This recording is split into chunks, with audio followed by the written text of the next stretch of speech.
अब हम बात करेंगे रिस्पॉन्स टू एबायोटिक फैक्टर, यानी एबायोटिक फैक्टर की वजह से ऑर्गेनिज्म क्या रिस्पॉन्स करते हैं। 4 रिस्पॉन्स करते हैं, या तो ऑर्गेनिज्म में रेगुलेटर्स हो जाते हैं,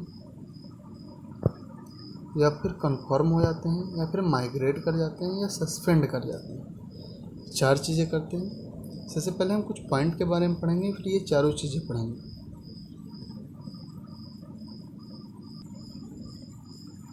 बायोलॉजी में जब हम कॉन्स्टेंसी की बात करेंगे तो इसका मतलब होगा optimum temperature and optimum osmotic concentration, 2 चीज़ें होगा।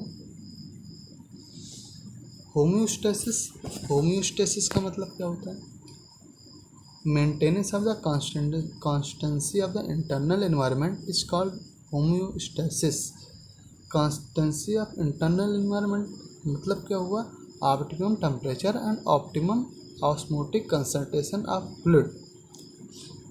अगला इसका ही परिभाषा है, tendency of the biological system to resist the change is called the homeostasis. कह रहे अगर उसमें कोई परिवर्तन होता है और उसका वो अपोज करता है तो इसे ही कहते हैं होम्योस्टेसिस, यानी वो अपने में बदलाव नहीं करना चाहता, अपने आप को बिल्कुल कांस्टेंट सा रखना चाहता है।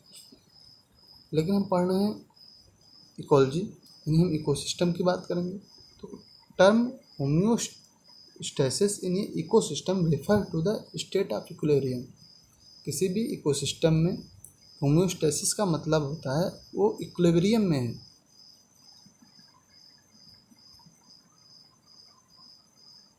Organism adopt 4 strategy to response the abiotic factor. सबसे पहला है रेगुलेटर्स। रेगुलेटर्स का मतलब होता है कि एक्सटर्नल एनवायरनमेंट में लगातार चेंज होता जाए लेकिन वो अपने इंटरनल एनवायरनमेंट में कोई चेंज ना करे, जैसे क्योंकि वो अपने आप को उसने रेगुलेट कर लिया, जैसे कि उन्हें उन ऑर्गेनिज्म को हम रेगुलेटर्स कहेंगे। तो देखो लगातार एक्सटर्नल एनवायरनमेंट में चेंज होता जा रहा है, लेकिन इस पे लगातार बढ़ते चले जा रहे हो, लेकिन इस पे एक जगह कांस्टेंट हो गए, फिर इसी के आगे ग्राफ चलता चला गया। लगातार ये इस लेवल पे हम कांस्टेंट्स हैं, लेकिन इस लेवल पे हम बढ़ते चले जा रहे हैं, यानी एक्सटर्नल लेवल बढ़ता चला जा रहा है जबकि इंटरनल लेवल में कोई परिवर्तन नहीं हो रहा है, बिल्कुल वो कांस्टेंट्स है। तो ऐसे इनको हम रेगुलेटर्स कहते हैं, यार ये अपने इंटरनल एनवायरनमेंट को रेगुलेट कर सकते हैं। Some organism maintain homeostasis by the physiological means which ensure, ये बताता है कांस्टेंट बॉडी टेम्परेचर से कहेंगे thermoregulation, constant osmotic concentration से ऑस्मो रेगुलेशन कहेंगे। Those organism are called regulators, ऐसे ऑर्गेनिज्म को रेगुलेटर्स कहेंगे।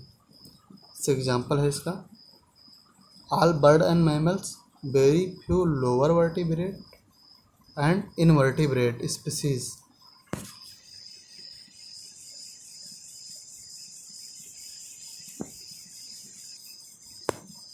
अब बात हम लोग मैमल हैं, अब बात आती है हम लोग अपने बॉडी टेम्परेचर को कैसे मेंटेन करते हैं।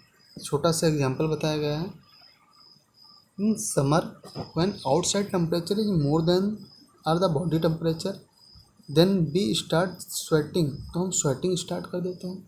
यानी जब बाहर का टेम्परेचर ज़्यादा हो जाता है तो हम स्वेटिंग स्टार्ट करते हैं, जो कि एक प्रकार की कूलिंग है, resulting in the evaporate cooling.